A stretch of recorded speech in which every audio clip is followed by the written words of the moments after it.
A baby girl was abandoned just 3 days after she was born. She was adopted by an American couple. But 20 years later, her birth parents tearfully came back to find her, even going on television to declare how much they missed her. The girl in the photo is named Katie, but she also has a Chinese name, Jingxi. She was born in 1995 in Suzhou, Jiangsu Province, China. When she was only 3 days old, her birth parents left her in a vegetable market with nothing but a note. A year later, an American couple came to the Suzhou orphanage. While the other children were crying incessantly, 1-year-old Jingxi was exceptionally quiet. She reached out her tiny hand and gently wrapped it around the American mother's finger. Seeing her sweet smile, the American couple's hearts melted instantly. They knew right then and there that little Jingxi was the daughter God had sent them. Very happy, very emotional, just tears running down my face. After completing the adoption paperwork, the couple named their daughter Katie and prepared to take her back to the United States. Before they left, they found a letter among Katie's belongings. It stated her date of birth and included a promise, a hope that 10 or 20 years later, on the anniversary of her birth, they could reunite on the broken bridge in Hangzhou. It was signed from her heartless parents. After reading the letter, the couple felt a mix of emotions. They ached for what the child had been through, and the contents of the note left them unsettled. But their inherent kindness led them to carefully save the letter, in fact. The couple, who lived in Michigan, already had 2 healthy sons, but had always longed for a daughter. Due to health reasons, that wish had never come true, which is why they decided to adopt a daughter from China. They treated this daughter they brought back from China as a precious treasure, and her 2 older brothers doted on her as well. Consequently, Katie quickly adapted to her new home in America, perhaps because the morning she was abandoned was so cold. Katie suffered from arthritis from a young age, but her adoptive parents adored her, taking her to countless doctors and hospitals. In this environment filled with love, little Katie grew into a healthy, cheerful, and smiling girl. In every picture, she looks like a carefree little spirit. Katie's arrival brought endless joy and laughter to this American family. Worried that her Asian features might lead to bullying, her mom and dad personally took her to introduce her to the neighbors, simply asking for a little kindness and acceptance. However, in a predominantly white community, Katie's distinctively Asian face inevitably made her stand out. When she turned 5 and started to understand more about the world, Katie noticed she was different from others. Curious, she ran to her mother and asked the one question that perhaps every adopted child eventually asks. You came from a lady's tummy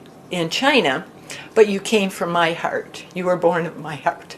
After hearing the answer, Katie's curiosity was satisfied. Maybe she didn't fully grasp the deep meaning behind the words at that age, but she could feel the profound love. For a child who you came from is far less important than in whose arms you feel loved. This love gave Katie all the security she needed, and she never again asked about her origins. But her question lingered in her mother's mind, and a worry she couldn't easily shake. As the days turned into years, Katie grew up under the loving care of her parents. But as their daughter thrived, her parents' anxiety grew heavier. The promise on that note was like a ticking clock, a constant reminder. The couple was terrified of losing the daughter who meant the world to them. Yet, after much soul-searching, the kind-hearted couple decided they had to honor the appointment. They wanted to tell that Chinese couple that their daughter was living a wonderful life with a happy and loving family. But considering Katie was only 10, they didn't want a sudden reunion to disrupt her peaceful life. So they wrote a letter by hand, included many photos of Katie, and made a copy of the original note. They entrusted it all to a Chinese-American friend, Ms. Wu, who was traveling to China, hoping she could go to Westlake in Hangzhou and deliver the letter to Katie's birth parents. On the appointed day, the broken bridge at Westlake was bustling with people. Ms. Wu stood for a long time, holding up the copied note, but no one approached her. Coincidentally, a local news crew was conducting street interviews nearby. Ms. Wu, holding the large sign for her search, quickly caught a reporter's attention. Through media coverage, Ms. Wu soon met Katie's birth parents. When they heard their daughter had been taken to America and was now living well, they were incredibly relieved. Upon seeing the letter and photos from the adoptive parents, they broke down completely, sobbing uncontrollably. Facing the reporter's questions, the birth parents finally explained the difficult circumstances from all those years ago. They already had one daughter, and with China's one-child policy in effect, they had secretly had a second child. They hadn't expected another girl. Faced with poverty and the huge fines for having a second child, the couple made the agonizing decision to abandon their youngest daughter. But after leaving the baby, they were consumed by regret. Every time the birth father recalled that morning, he was choked with emotion, unable to speak. 报到菜场边，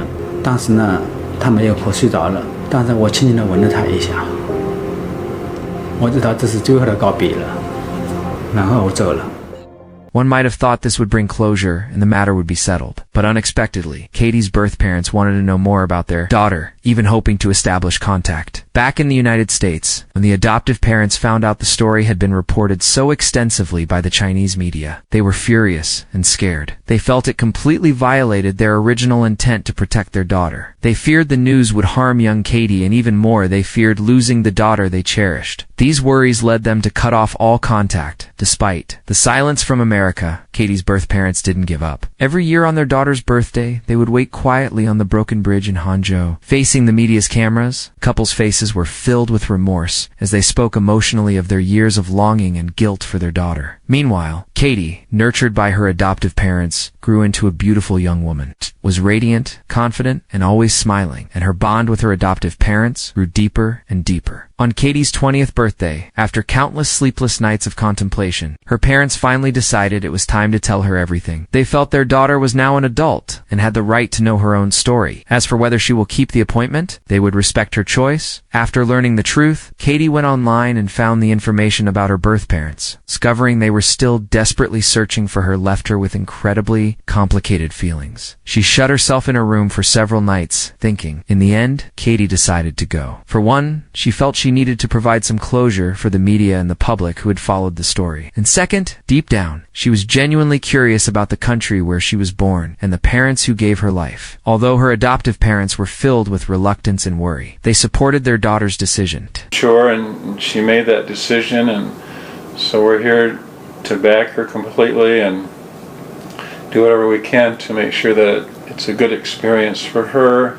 Before she left, the whole family prayed for her, wishing her a safe and smooth journey. It was this unconditional love and respect that had cultivated Katie's strong yet gentle heart. Even knowing she had been abandoned, she felt less resentment and more of an indescribable sorrow for the parents she had never met. After arriving in China, Katie first went to Beijing. Like an ordinary tourist, she visited the Forbidden City and the Great Wall before taking a train to Hangzhou. Finally, the appointed day arrived. The broken bridge at Westlake was, as always, a sea of people. Katie's birth parents had driven. There early in the morning, their hearts pounding with anxiety and anticipation at the thought of finally seeing their daughter. 想象的场景，我应该看到我肯定情不自禁的肯定要扑上去吧，请求女儿的原谅。 With similarly complex emotions, Katie also arrived by car at the bridge. As Katie walked through the crowd, step by step, towards them, her birth mother's emotions collapsed. She broke down, crying as she hugged Katie. However, in contrast to her birth mother's uncontrollable sobbing, Katie's reaction was remarkably calm. She allowed herself to be held, a polite smile on her face. Back at their home, the birth parents set off party poppers to celebrate the long overdue reunion and prepared a huge feast for Katie, even though she couldn't understand Chinese. Katie maintained her smile throughout, trying her best to cooperate and make them happy. The next morning, her birth father took Katie to the place where he had left her 20 years ago. As he walked, he quietly recounted all the details of that painful morning. His face was etched with regret, and he couldn't bring himself to look his daughter in the eye as he spoke. Seeing her father's guilt-ridden face, Katie simply said, "I don't really resent you." Hearing this, her birth father let out a long breath, as if a massive weight had been lifted from his shoulders.